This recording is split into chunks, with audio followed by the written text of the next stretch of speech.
I was able to catch up with Saul this past weekend. I visited at one of my favorite venues, Philadelphia Distilling, where he works on Sundays. We shared in our grief over the recent loss of a Philadelphia institution, a Don Trinidad, chef, friend, father, and all-around wonderful human. I want to extend my deepest condolences to his friends and family during this incredibly difficult time. And if you visit any of the three Pistolas locations, be extra kind and tip extra generously. Saul shared with me he had personally experienced even more loss, including a friend from college who recently passed due to cancer. A reminder that you never know what someone else is going through. In this episode, Saul talks about the loss of his father and the time that he spent at home after almost a year of being apart from his family due to the pandemic. But he also talks about the influence his father has had on his love of cooking and how he approaches ingredients to make his absolutely delicious cocktails. During the pandemic, Saul competed in various cocktail competitions, including Power of the Palate, a national competition created by Black Restaurant Week. As of the recording of this episode, he was competing for the Eastern Regionals, in which he advanced and made it all the way to the Elite Eight. While Saul did not advance to the Final Four, he's still one of the most talented bartenders I know and just a joy to be around. If you stop by Philadelphia Distilling, he currently has a fantastic cocktail on the menu called Venture with a Pistol, made with Blue Coat American Dry Gin, Turkish apricot, sparkling wine, and Urfa beaver. That last ingredient I had to Google, but it's a dried Turkish chili pepper from the Urfa region of Turkey.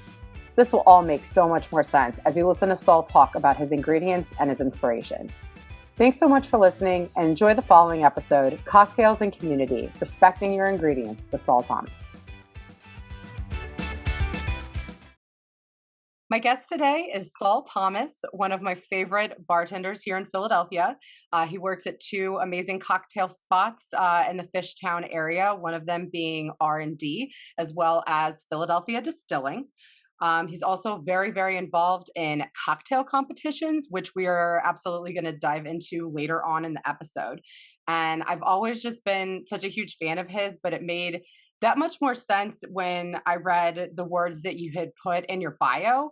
I've recently kind of been working on my own core values and realized that both personally and professionally, I am all about hospitality, collaboration, and humor. And, things that were very important for you were power of connection. Laughter is the shock absorber of life. You love to seek out people and experiences that bring you joy, and your advice to just believe in yourself, be present, take chances. I'm literally buying everything that you're selling and will continue to do so. We met back in, I guess it would have been 2016. At the time I was working for a local beer wholesaler in Philadelphia, and you had moved here to open up the newest location for Destination Dogs, a spot that the original location is in New Brunswick, New Yes. Jersey. And so I had several of my brewery reps who covered both parts of Pennsylvania as well as New Jersey. And so they had already worked with the owner. And so it's MG, you gotta get in here. You gotta meet these guys. And so did, and I was like, here's our portfolio. You guys were so kind and brought in a bunch of my stuff, even invited me to friends and family. And, it just blossomed from there. So even when I was no longer in the beer industry, no longer working in sales, still loved coming into Destination Dogs and visiting you. So, and, then the pandemic hit and Yep. so Like a hammer. like a hammer. So, tell me about your time at Destination Dogs and, whose idea was it for the frozen aviation cocktail? Because you well know that was one of my favorite things and one of the things I kept coming back for. The frozen aviation was crazy. It was a really cool thing. It was something actually that we started talking about back in New Brunswick before we opened up the Philadelphia location. Jimmy, who's the head chef and one of the main creative guy behind the concept and owner of Destination Dogs, had an idea for that. He actually, including everyone else who was an owner of the company, were all bartenders in New Brunswick originally. They worked at a pretty well-known place. Oh my gosh, what's the name of the place? I'm blanking on the name now. Oh man, it's a martini bar. Ooh, this is crazy. I don't know. In New Brunswick, because I am not Clyde's. familiar. It's called Clyde's. Clyde's. Okay. Yes. Okay. I know it's someone's name. Clyde's with a Z. So Clyde's is a little popular spot on a kind of off the main drag, right off the main drag in the center of New Brunswick, and a lot of the industry people in New Brunswick went there for cocktails. Very popular happy hour spot. and so became kind of a following for them. These guys, when they were kids, were going to school at Rutgers and then got jobs in the industry and stayed in the industry, and they eventually left after building reputation as popular neighborhood bartenders, started other businesses, and came back with this concept of destination dogs. So I at the time was living in New Brunswick, working part-time retail at Manor Public, taking classes at Rutgers, studying cell biology and neuroscience with the intention of becoming a neuroanesthesiologist. And I was super into food. I had started doing these private events with my buddy Jack way back in college, back when I was in Kenyon College before Rutgers. So Jack is from Gladwin, right outside of Philly. And so when I moved back to to New Brunswick, to New Jersey, Jack was back in Philly. He was working as a chef in local restaurants, and he started kind of the city garden in the plot next to his apartment up here in my neighborhood where I currently live in Northern Liberty's Fishtown area. And I would come down from New Jersey and help Jack kind of cultivate this plot of land. And we would do these little dinners, we call them beer dinners, with our buddy Jeff Ramirez, who at the time was a junior brewmaster at Iron Hill Brewery in Maple Shade, New Jersey. I believe Jeff currently runs his own brewery in DC called Denizens. I haven't looked him up Oh, recently, but okay. Hmm. yeah, so that was his passion, the beer side of things. And Jack and I were all about food. Food was something that I got passed down as a passion from my family, from my father mainly, and from my mom as well. Hospitality a lot from my mom, cooking for my dad. So Jack and I would cook these meals for random groups of people, sometimes at his house and often at little spots that were closed on like a Monday or Tuesday, which is often happens in our industry. So some places are currently closed, some places are still open. So we Especially did now, little, there's a lot of places yeah, that are closed Monday, Tuesday. yeah. And before that, it was kind of a popular time to be closed. That was a slower time for smaller restaurants. So there's a place called Sonata that was up here in the Piazza area that we cooked at a lot because his friend Mark Trapea was the chef proprietor there. I think Mark currently does some stuff with the museum right now on their catering side. And we did things at Sam's Morning Glory. We did things all over the city. And I would come down from Jersey. Jack and I would prep the food for the dinner, cook entree courses, like full like kind of prefix menu. So it was anywhere from, I think the smallest number of courses was 7, largest with like a amuse bouche were 14. Good And we would gravy. pair each one with a different beer or beverage. And it was cool because we took this kind of wine dinner thing and made it more casual, definitely more Philadelphia. Philly's always been a big beer city, and we use a lot of Jeff's beer knowledge and our total knowledge to kind of create this cool casual experience for our friends and extended network. And then after we were done, we'd clean up the spot after serving, and I would go out with Jack and Jeff out into Philadelphia and visit all these bars and restaurants. And I fell in love with the Philadelphia hospitality scene back then. This was before 2016. This was started back in 2009. Oh, So I've been coming wow. to Okay. Philadelphia since 2009 doing these things. And I actually had a small portfolio of photos because Jack would sometimes have his photographer friends come to these events of the things that were going on. So during the actual event, when I wasn't helping Jack cook, I was kind of the maitre d' for the event. So greeting everyone and explaining the dishes and why we paired things. And Jeff would sometimes be there to talk about the beer pairing specifically. And I showed them kind of the photos of me, that work, that volunteer work. Really, it was me helping Jack build up his catering business that he loves. And on the strength of that portfolio, quote unquote, I was hired at Destination Dogs to work. So when I got the chance to come to Philadelphia with them, I jumped at it. I had to do it. I worked my way up bar backing for about 2.5 years, longer than I needed to, but there weren't any spots available, and I found someone to hire to take up my old position as working the door on weekends as a bouncer, and they made me after 2.5 years a bartender and a manager. So they wanted me to manage here to get ready for the management role coming into Philadelphia. And thankfully, I'd already met Ryan, who was in Philly, and he had a network here. He's an amazing part of our community here with Left Hand Brewing. Shout out to Ryan Vaughn and Left Hand. And we met. I met UMG. I was through that connection, and Ryan is a dear friend. I stayed with them for a while when I first moved here. They were kind enough to let me live at their house for a little bit when they were down in South Philly on Wharton Street, and that was right when they were getting married. So I left shortly after that, found I another was like, place. thank you for Yeah, letting me crash here. I'm gonna go find my own place now. Thank yeah. you. Well, the wild thing about that is that another interesting anecdote about me moving to Philadelphia is that I'd been saving up all this money to move here. And then, I mean, among the many, many woes of opening a new restaurant, the people who were hired to deal with, I think, the HVAC system in our kitchen made a major screw up. So our opening was delayed from May to September. So I had to find Ooh. a way to keep working in New Brunswick after I already gotten out of my lease for those extra months. A lot of things happened. Long story short, I ate up a lot of my savings. Some of it went into a car that died on me. I've had to push it through the toll in the middle of July that year on the way to work. And I was living in Westfield with some other friends. Like some kind of karmic reality really worked out for me where I lived at my friend's house in their basement and I had to commute to work, but the commute was serious. I was commuting from from Westfield to New Brunswick every day. How So I'd far wake is up that for early. someone who's not familiar with New Jersey? It's like 30 minutes maybe or so. Not so far, but it is far if you don't have a car. It's annoying if you don't have a car. And I didn't have a car at the Oh, time. My brother okay. lent me a car that was not great, basically. It failed me.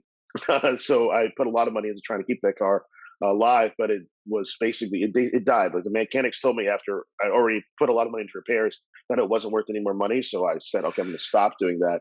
So then I was commuting. I was waking up early, catching the train, taking an Uber to the train at Railway Station, the train down a few stops to New Brunswick, and then I would walk to work. But on the way back, as I was usually bar backing, or I was closing the bar at that point, I wouldn't get out until after 2 a.m. because we were open to 2 every day. So I would get out at sometimes 3 after we were done closing. The train was not running, so I was forced to Uber back from New Brunswick to Westfield. Like a half-hour Uber ride adds up every day that I Oh, work, for and I worked a sure. lot of days. So I came to Philadelphia with way less money than I had originally had because it kind of zapped a lot of it traveling, commuting to work, and some friends of mine whose parents lived in Philadelphia who are doctors.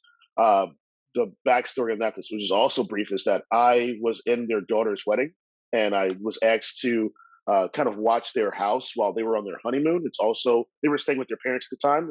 This happened.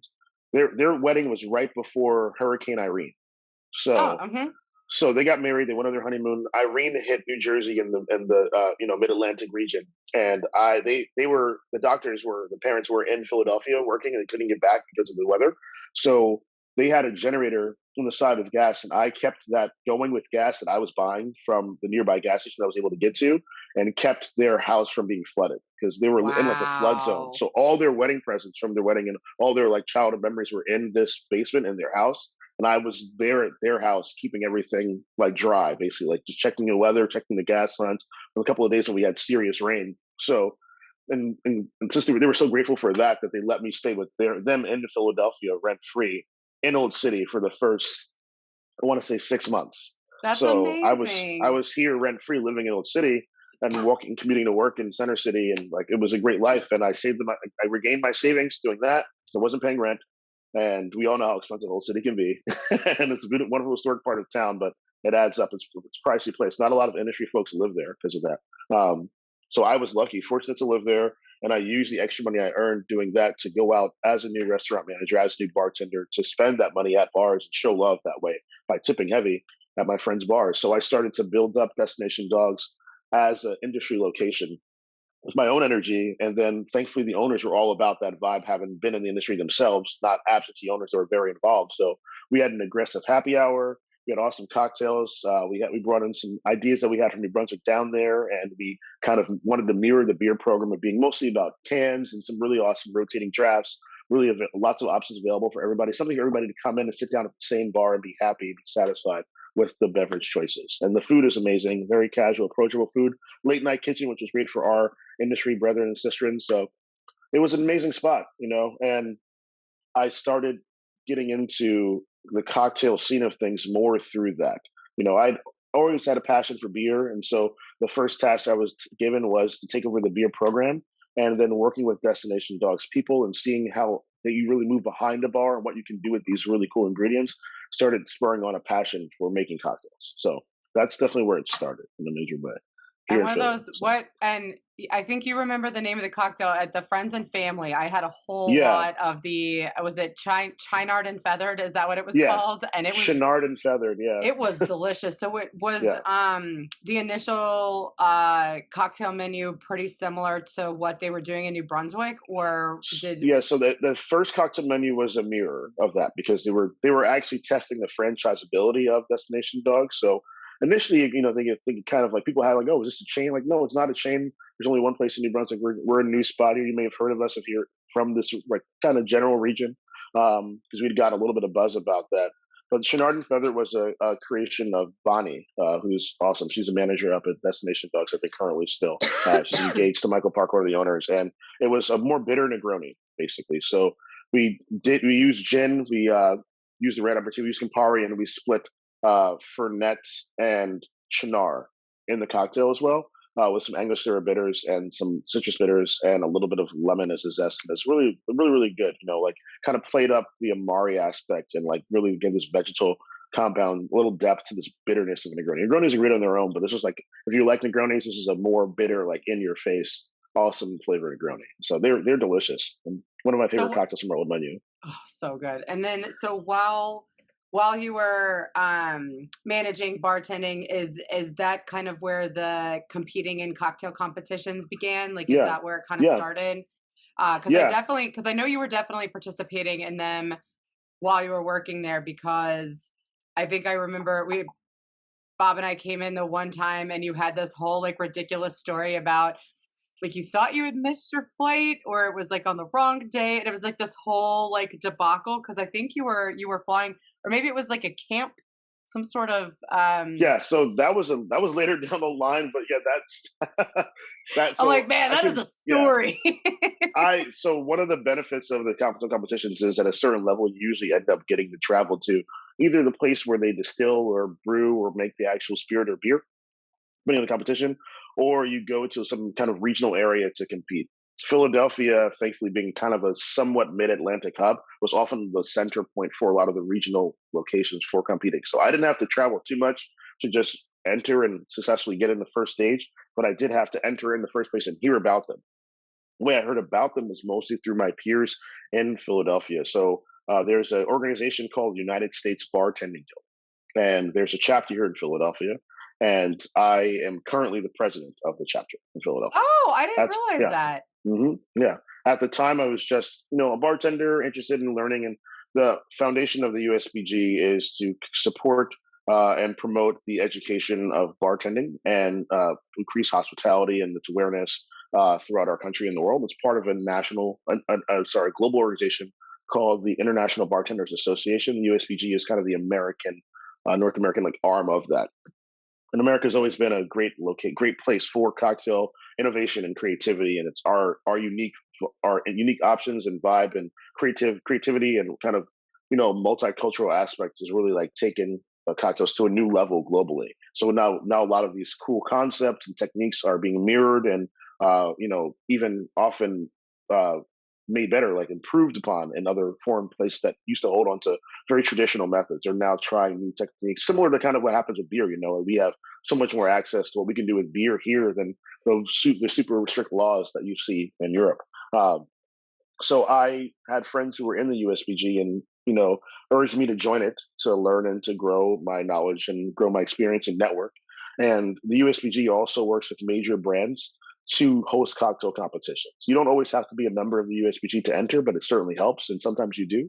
So I heard about this competition. The first one I entered was hosted by Herradura Tequila, and it was That's their right. Hmm. the margarita competition. It was they called them the Tequila Legends competition. It was you had to basically make your best version of a margarita, and you entered, and the winner got to go to the hacienda in Mexico with the other winners from other regions. And in previous years, they'd had the next Who level of judges these competition there. competitions? Like, how does so for that Yeah. first round, is it how does that work?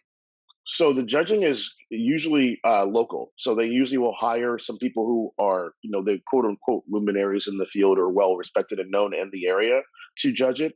Often they might hire someone who's competed before, who has experience in competitions and knows what to look for in terms of a rubric, like understands the judging system, or it might be someone related to the brand as well, or it might be someone who, so like, often it might be someone at the time I wasn't the president, it might be someone who's the president of the local USBG chapter, might be a judge in the competition, or it might be someone who's won the past year who's still in market, or Is someone it who's written a blind book. or is it do they know who is connected to what cocktail? So it's not blind. The original, competitions back then, at least, and some of them as they're going on now. We'll see what happens with everything in the world today, the pandemic. But it wasn't blind. You entered you entered your cocktail, and the people who were who were judging locally, if you were making it to the regionals, were you often might know who they were. Like they weren't just nobodies. They weren't randomly selected. The people who judge you going into that actual round were just from the company themselves. So they would hire other people. I don't know who they pick to judge those parts, but it's usually Okay. someone who works for them, probably someone who's won before at a national level for the competition. And it's also usually based off of what you submit. So you typically submit a recipe, Okay, a that's what I was gonna photo, ask. Is that and a kind of like description. part of Yeah. your application process? Like, do you Hmm. have to tell them like this is my plan and this is what I'm gonna do? Yep. This is the recipe. Any unique ingredients or preparations? Explain how you make those. Also, the whole like, how the cocktail is made. Usually, a photo of the cocktail as well.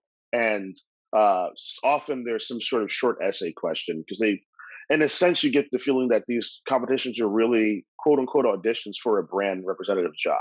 They want people Mm, who kind of advocate for their brand, who know the brand, and the reward is they'll send you to Mexico, basically, or send you somewhere. So I wanted to go to Mexico badly. I wanted to meet other people who were competing at that level across the country. So it was my first competition. I won with a margarita that I called trabalenguas. So it means tongue twister.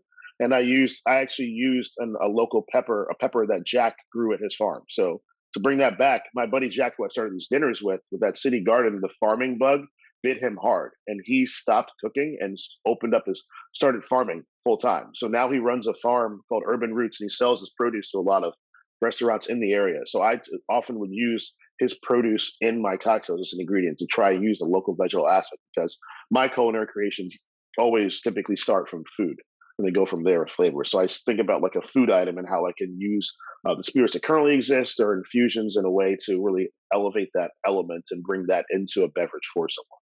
So with that dish, I made a margarita, a traditional build using their reposado tequila, so a little more depth in the flavor to some degree with Herradura reposado versus the blanco. And I made a ají dulce is the name of the pepper. I made an ají dulce juice, so I just juiced the peppers. They're very thin peppers. They have this really smoky, like they seem like they're going to be really hot. They look like habaneros, but they're not spicy really at all. It's like a smoky vegetable kind of character. It's really awesome. And so I did that. I also pickled some of those peppers, and I used a bar spoon of the pickle juice on top of the margarita to kind of float to mimic the salt on the rim of a margarita, but with mhm. a different kind of complexity. And fresh grapefruit juice, lime juice, reposado, and the ají pepper juice. So at first, it smells like it's going to be like a spicy margarita, but it just tastes like this full fruity vegetable character, and it was really really cool. Got a lot of good ideas and feedback from that, and I called it trabalenguas because it means tongue twister. So the idea was it kind of plays with your sensation. Like you taste it, you think it's going to be spicy, and it's actually kind of smoky and sweet, and it kind of builds in the complexity and flavor as it's on your palate for like a ride. So Well, talked speaking about of that. margaritas, you made at an event that I attended, hosted by our mutual friend Meredith, who was Hmm. actually on season one of Beyond the Venue podcast. You made this like absolutely delicious watermelon margarita, and I know you had a different name for it, but Yeah. um, it's. Do you just love kind of creating like different approaches to margaritas? And will I ever get to see that margarita at one of the places that you work? So I do love margaritas. Agave spirits are my favorite in the world. I actually have a little bit of Tobalá from Mezcal Vago in my glass right now. Enjoying. Uh, Cheers.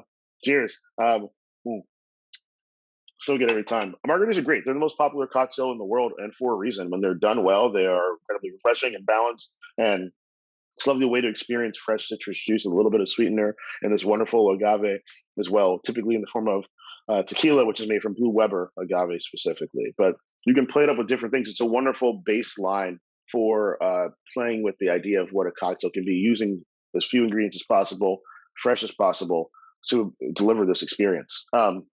Cocktail I made for the ice event with Peter Slavin and Meredith. That was an awesome time. Was a watermelon margarita called the Sandia Sueño, which means like watermelon dream. And I used Yes, yes, I will yeah. agree to that. It was an absolute dream.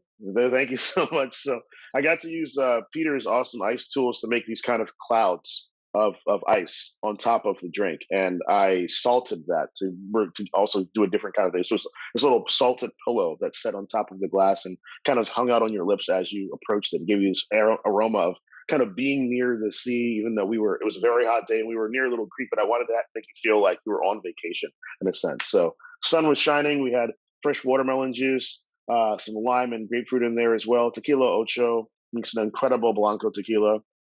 Their artisanal tequila, single kind of varietal vintages that they make. That tequila is available in Pennsylvania, and I'm hoping to use it. It's actually part of the parent company that I am with Philadelphia Distilling. So Samson and Surrey is a collective of brands. They kind of all are co-part owners of each other's distilling company. So Philadelphia Distilling is where they make Blue Coat gin and a few other products. So people know of it as Blue Coat, but it's Philadelphia Distilling. Philadelphia Distilling, tequila movement behind Tequila Ocho, Mezcal Vago, few spirits out of Indiana. They make awesome bourbon, rye, and American whiskey. Are some of the companies that are under the umbrella of Samson and Surrey. So as a person working there, I have some access to those things. We don't carry them at Philadelphia Distilling because of the specific laws in Pennsylvania. So we would have to have Tequila Ocho send us up a large amount of that and bottle it at the distillery, which we could do in order for us to sell it on premise. But Okay, I as an understand. employee, I can access it, and as a consumer in Philadelphia, you can access it. So other bars sell it. We actually do sell Ocho at the other bar that I work at, R&D on Frankfurt Ave, and as long as watermelons are in season, I'm happy to make it. So if you tell me you're coming up, I'll get some watermelons, juice them, and I'll have that ready for you. I can't give you the watermelon, the salted pillow on top because I don't have Peter's amazing Yeah, you're not tools. gonna But have Peter show up with his ice yeah, truck but I just can for I can make something. I can make like a saline spray and give you a little of that. Yeah, that'd be cool if he came you down. gotta make do. Well, speaking of trying to Mm, get creative and making do, what did this last kind of insane year and a half look like for you? You know, because yeah, obviously, you know, you were kicking ass and taking names at Destination Dogs, and you know, we're all kind of going about our business, and then March 2020 happens, and so what was mm. kind of like your evolution? Because I we had talked a while ago. Actually, you know, we reconnected during the pandemic because you it was very, very sweet of you, but you corrected my spelling on my Instagram Oh post, yeah, which I was very grateful for because, you know, Instagram is me, you know, putting myself and my business out there. And I yeah. used the wrong to suit your tastes, and I think I so. used the wrong suit. And so you privately messaged me and it's like, hey, so and also it was a lot better that you messaged me instead of putting it in the comments. Oh yeah, people Called do that me all the time. so It's it's so very rude. sweet. And so I was like, okay, perfect. I'll update the Canva post and redo it. Thank you so much. And Yeah, then it's like, well, how are you? What's going on? And so I guess at the time, Destination Dogs was looking for a new location because at 1111 Walnut, it just got to be ungodly expensive for the rent. And it's like yeah. we can't do this anymore. Let's find a new home. So Hmm. what was kind of all of that? And then obviously you ended up at R&D and Philly Yeah, Distilling. yeah. I mean, I like everyone else was. I mean, a lot of my friends were near the top of their game, so to speak. We were crushing it for the year before that year. I was doing Destination Dogs was doing better than ever. They were talking about actually making me kind of the director of like beverage operations for the company. So they were interested in opening new locations. They wanted me to create a plan and a beverage program plan for the company as a whole. And I was probably going to spend have Philadelphia be my base, but travel more with the company to open new locations. It was super cool idea, and everything got just the wind right out the sails. Pandemic cut everything off of the knees, and I had at that point done enough competitions in Philadelphia and gotten enough recognition from brands as kind of a person to talk to about competing or being involved with helping push brand ideas in this collaborative learning atmosphere that competitions can be as in this market, which they hadn't really had that much before. A lot of people in Philadelphia just never really entered these competitions. You know, they were around and they thought about it, or they never really entered them seriously. Brands have had a hard time getting people to show up to events, and I was trying to change that culture through my own experience and action, and also advocate it on behalf for us because it was something a chance for us to learn and meet new people and get out of our wonderful bubble of Philly. I mean, I love this place, but I like to see other people and do other things too. And you can't get everything from one spot, so it was important to me to expand my horizon through these experiences. And when it came to a halt, and these brands had a little bit of money left over for their budget, they were thinking of ways to support our community. So I was someone they talked to about what can we do? Like, I was also the USBG president still, or I wasn't the president, but I was a director. I'm still a director of the chapter as well. So it's kind of a separate role, like an overseeing role. I'm also on the council as the president. And so I give them some ideas, and they're figuring out ways to kind of help us out financially within the legal, parameters of what they could do. They couldn't just give us money directly, but they could have us design cocktails or do sort of talk. So I did a lot of that for a few different brands. So I was a member of a few different panels about the experience of being a person of color in our industry during the pandemic, and was paid for my time during that. I created some cocktails for a few brands as well. Because of my connection through Bombay Sapphire and McCarty, I was given a stipend to do some work as well, and I used some of the money that I made that was access to keep myself afloat, and to also pay forward to people I knew who were also in more dire scenarios. So I was happy to do that, help out some friends who obviously I won't name, and it was an interesting time. I got some time to self reflect. I think naturally do a pretty good balance of my introversion and extroversion as a person. So it wasn't really problematic for me to be home by myself with my own thoughts. I just had to reorganize my life a little bit in terms of my sleep schedule and just paying attention to what I was eating and being careful. And I got on unemployment. That was going okay. It took a while for it to come, but it did come. Like, it's actually down to my last $100 when it finally all came down. So I was filing, and it hadn't come in for whatever delay, and then I got a huge chunk of money one day, paid off a bunch of old bills, and was back to okay. My life's been like that financially. These roller coasters of like getting a lot of savings and all getting depleted. And like so, I'm at a more stable place now, thankfully. But I just used my experience and my personality to kind of blaze my own trail. Something I learned from my dad. It wasn't going to work out for me to try and find a bar that was still open and not adhering to pandemic guidelines. Like, that was risky, and something I didn't want to advocate for or promote. So when I got the chance to get back into the game of working, I did it carefully. I was, because of my connections, one of my friends, Rich Liebensberger, who was the Origlio rep. I don't know if you know that guy. He was on the beer side of things also. He talked to the people at Moriarty's and got me a job in there. Mhm. And I started to work there. And then my friend Genevieve, who works for Net, got me a job at Blind Barber. And then Canyon Shayer is a bartender friend of mine, talked to me about working at Philadelphia Distilling.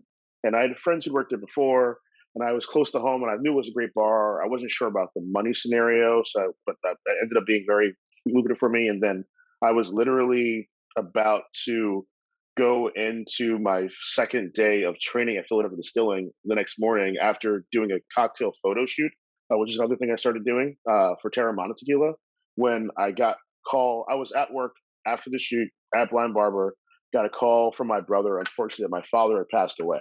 Oof. So I left for all of March, and then came to be with my family and help them with that process. And it was the main upside of that was that it brought us all together after being apart for so long in the pandemic. So we were happy to all be there together. And it was a good thing for all of us to be able to experience that together and not have to do it separately. I think a lot of families went through that. That sort of thing, losing someone they cared about. It wasn't to COVID; it was just his own health issues. But it was definitely a blow for my family. I was something that I kind of prepared myself for beforehand, and I was fortunate enough, since I live here, and even though I was in the pandemic, I was in Philadelphia, and they were only in New Jersey. Occasionally, we saw each other when it started to become safe enough to do that after we were both vaccinated.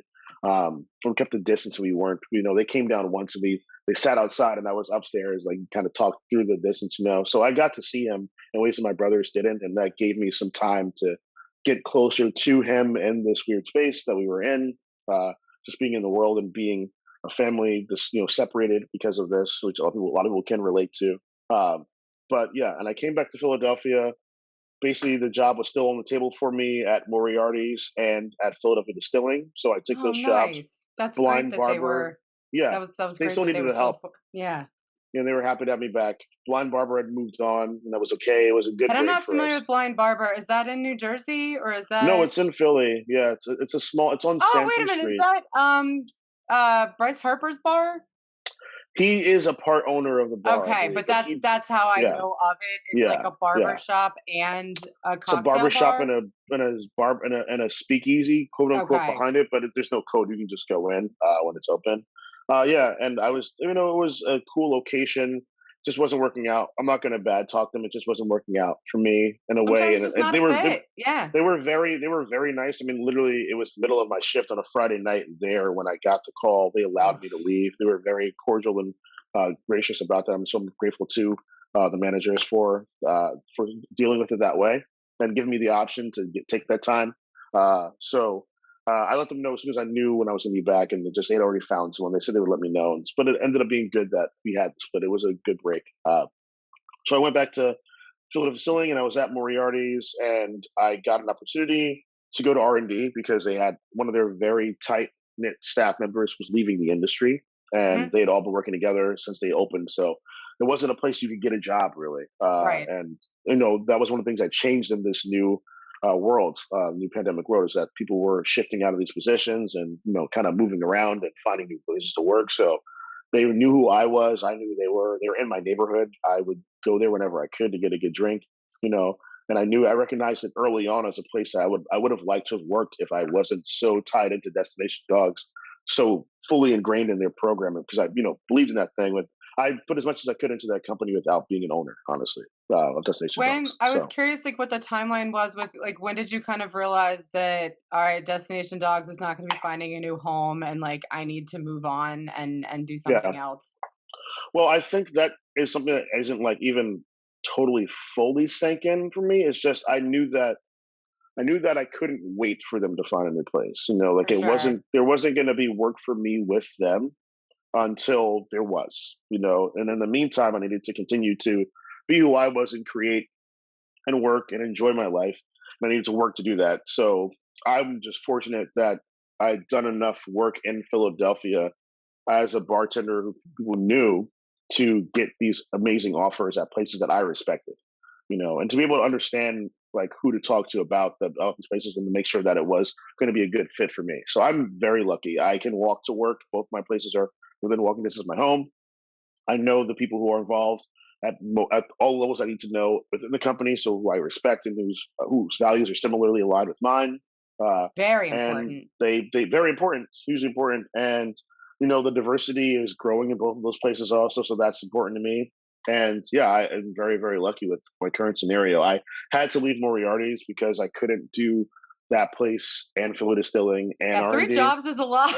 It was a lot. It was a On lot. I top was of about all to the say, competitions that you participate in as yeah. well, and Mhm. overseeing the USBG, like you're busy.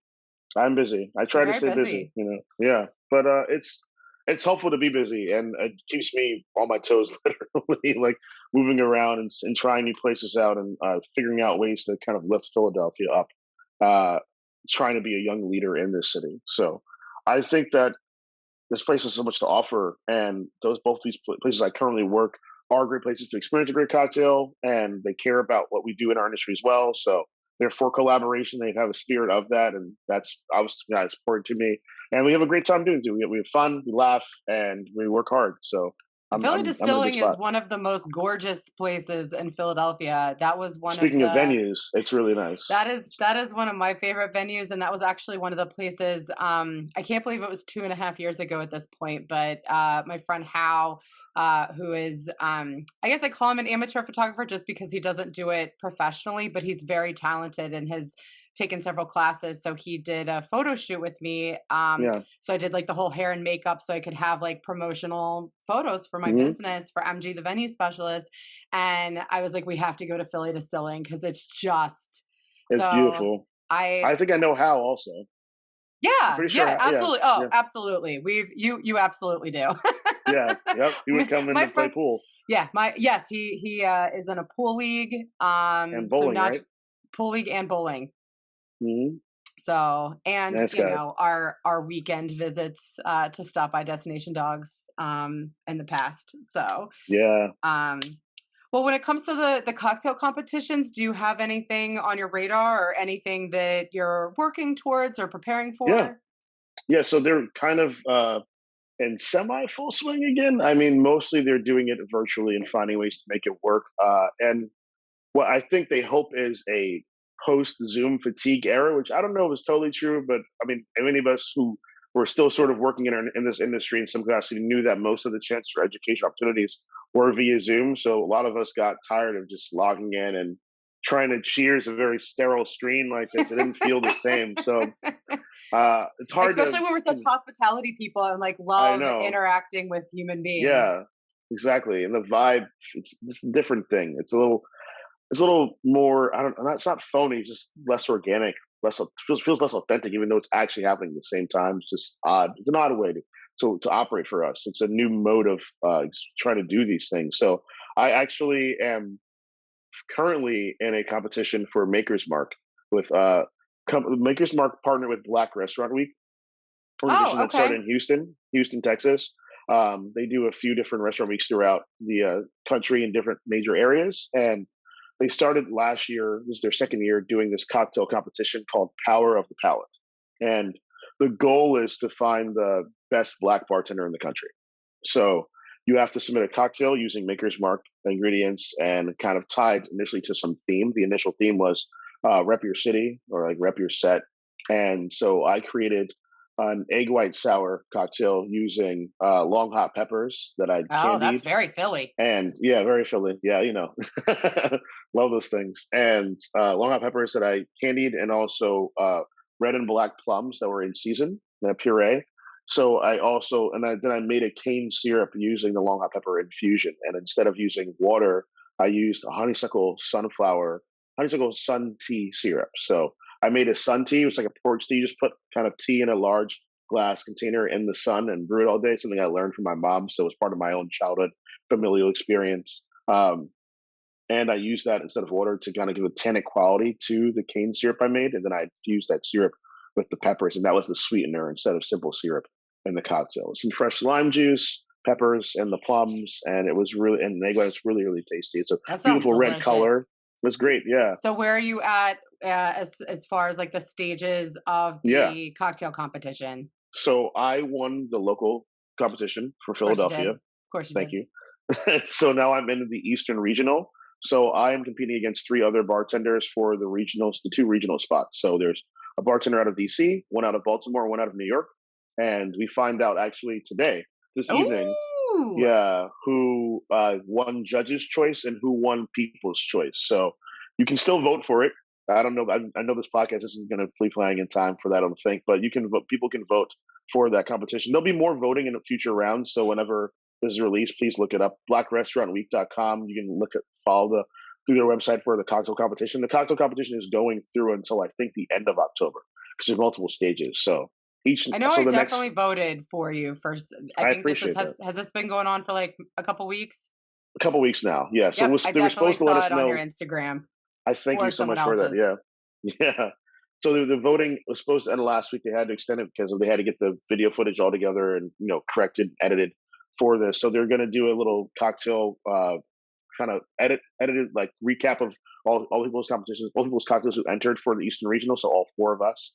And when we did it, we did a virtual Zoom thing. So I actually had to overnight mail some of my ingredients to Atlanta, where the judges were tasting them, where they had a bartender make the cocktails for judges in person, which is a great way to do it if we couldn't be there together. So that we had someone that they trusted, who we had to trust to present these drinks to them the way that we would. They were basically an extension of our hands. So we had to give them explicit instructions about what needed to be done and how to present the drinks. And then we virtually did it ourselves at our home base. So I shot that at R&D with some close friends in the background.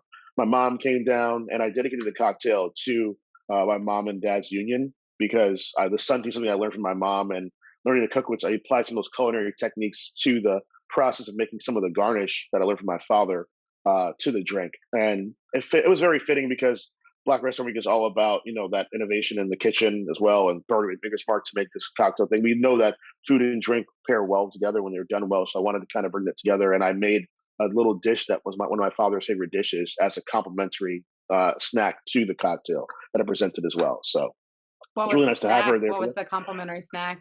Oh yeah, it's something my father used to call Italian tacos. So it's really good. You basically make a little meat sauce with some fresh mirepoix, so some kind of carrots, onions, and a little bit of celery and ground veal, cream of sherry, a little bit of some spice, salt, pepper, garlic powder, fresh garlic, and you put that on little potato crisps. So you kind of mandolin slice potatoes, semi-thinly, deep fry them so they're crispy and still a little pliable. And you put a little dollop of like kind of like meat mixture on top, and you melt Gruyere cheese. Sorry, fontina cheese on top. You put a little bit of pico de gallo and a little bit of red wine vinegar, and it's they're really really bright, flavorful, and creamy and delicious. So That's awesome. made a Well, several trays of that.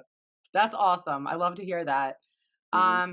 But one of the next things I wanted to bring up, so one of the common themes that came up a lot in season one was talking about mental health, and especially now that we're really seeing, I think our world is starting to realize that like there's a huge reason why a lot of people are not returning to the hospitality industry. So whether it's front of house, Certainly. back of house, bartending, it's late hours. So um and also bartenders have been kind of known to be like a therapist where you Yeah. just get to listen to the person on the other side of the bar. So, has therapy a part of your life at all? Do you feel like a therapist when you're behind the bar? And I think it's probably a little bit different now with like creating the cocktails and spending a lot more time with the cocktail creation versus when you're like kind of pouring beer and have a little bit more time to speak to your Hmm. customers. But what does kind of like therapy look like in your world?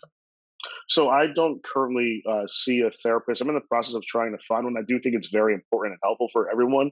The same way you take care of any other organ or part of your body for health reasons, you need to do the same thing with your psyche. So I'm Mental health a is health? huge advocate for it, and it's something that I'm happy to see. We're starting to finally, not finally, slowly, but seemingly surely get a grip about being able to discuss openly. It used to be something that definitely in the African American community that was sort of a taboo discussion. If you were labeled crazy for any sort of reason that wasn't valid, honestly.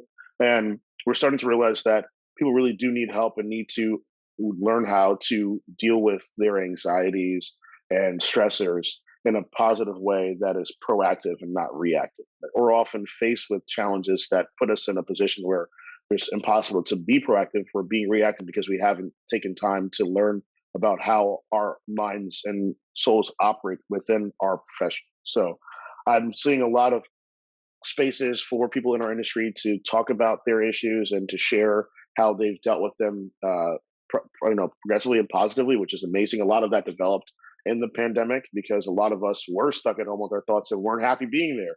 We had all this time and we didn't know what to do with it, and we crave social connection. We're hyper social creatures, especially a lot of us that are in the industry.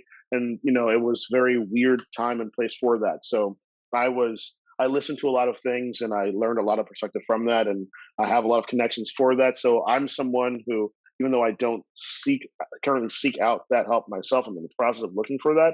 I'm always happy to be an ear for that. My mother said, "You have two ears and one mouth for a reason." So I've tried to live my life by that. And I'm happy to listen. I do definitely wear the quote unquote therapist hat. It's one of the many hats I wear as a bartender. And we have shifted a little bit away from the across the bar experience of telling me how your day was, because a lot of our setups in the pandemic for health reasons have been that we've all become kind of service bartenders, where not everybody is allowing bar seating. Some places you're allowed to do that, but what's happened for me is that I've become kind of a hybrid. We call them kind of floor tenders. So a lot of places, especially where I currently work, there's no dedicated bartender. Everyone's trained to bartend, and it means that people who are on the floor who would have been who you might have called your server beforehand, not waiter, waitress. That's a bad term. Server is a bit person to say it. Um, are people who do know as much as the person who's mixing the actual drink and may even know more than that person in terms of actual knowledge. So the guest is in a better place to experience this experience, and you can start to kind of have these conversations table side that you would have had at the bar. So there's still a little space for that. I still feel a little bit of that. My friends still come in and see me and we have discussions. It's just in a slightly different part of the building. That's all. So in my role in the USBG, I hugely support that, and a lot of brands have also now taken up the mantle of creating these spaces for us to do that. So they'll hire mental health advocates and coaches to lead discussions for people who are dealing with those issues in whatever capacity. And it's such a wonderful way for us to really start to tackle this problem of people not feeling they can come out and speak about what's really affecting them, and it really leads to a lot of pain and suffering in our lives. So I'm happy to see this kind of turn of the corner of what's going on. We still have a lot of growth to do in that field, but I'm here Definitely a for it. long way to go, Absolutely. but I Nothing. love, the strides that are being made, and Hmm. so that's, one of my goals is to just keep normalizing it and keep talking Yeah, about it. absolutely. So, that's Absolutely. awesome that you're able to do that through the brands and through the USBG. Hmm. Well, Saul, the last question that I have for you today is what is your favorite venue? Could be anywhere in the world. So my favorite, I would say my favorite outside venue is actually this place I haven't been to in so long, but there's a little farm in Vermont called on a place called the Mountain School in Vershire, Vermont. And I went there as a student in boarding school to live and work on a farm and learn about sustainability when I was a junior in high school. That's So amazing. it's just one of the most beautiful places in the world. And there's a little spot on there called Garden Hill. We all walked up there to have our graduation. It's like overlooks the Green Mountains in Vermont. And it's incredibly breathtaking. It's where I want my ashes to go in the apple orchard just up the hill from there. Like it's just amazingly beautiful spot. That's indoor. Sorry, that's outdoor. Indoor might be Philadelphia Distilling. It is It so is nice so there. beautiful. It is absolutely It is beautiful. really, really nice. I mean, I haven't been to any of the seven wonders of the world. I haven't been to even Europe at all. So this is coming from a limited travels perspective. And I've been to beautiful spots in Mexico at different haciendas. But I mean, yeah, I just like that spot a lot. It just feels like a great little place. So those are some of my favorite places to be.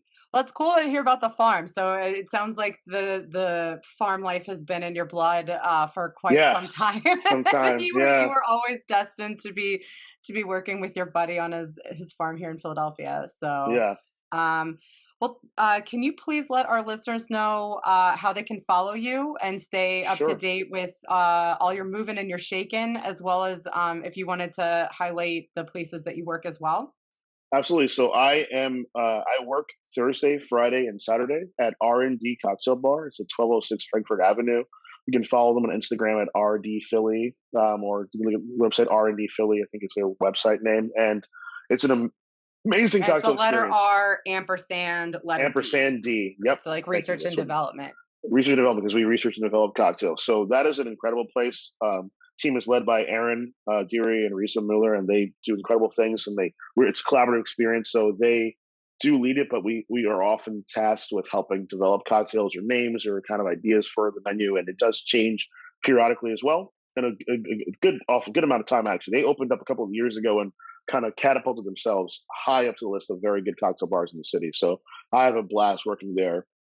Very creative space, very dedicated team, and a solid team as well. So it's a friendly place. It's a Outstanding customer not service. stuffy. Yeah, Yeah, you don't feel like bad if you have questions, and no, not everyone's at super all, lovely that works not there at for all. sure. Yeah, and you can also go there and just get a highlight if you want on the cocktail. It's totally fine. Some good snacks, but it's definitely a place that's focused on the beverage experience more than the food. And there's plenty of great food around the area too. So we're Yeah, a really no great shortage of spot there. restaurants in Fishtown. At all, at all. And then on Sundays, I am at Philadelphia Distilling's tasting room. So beautiful bar.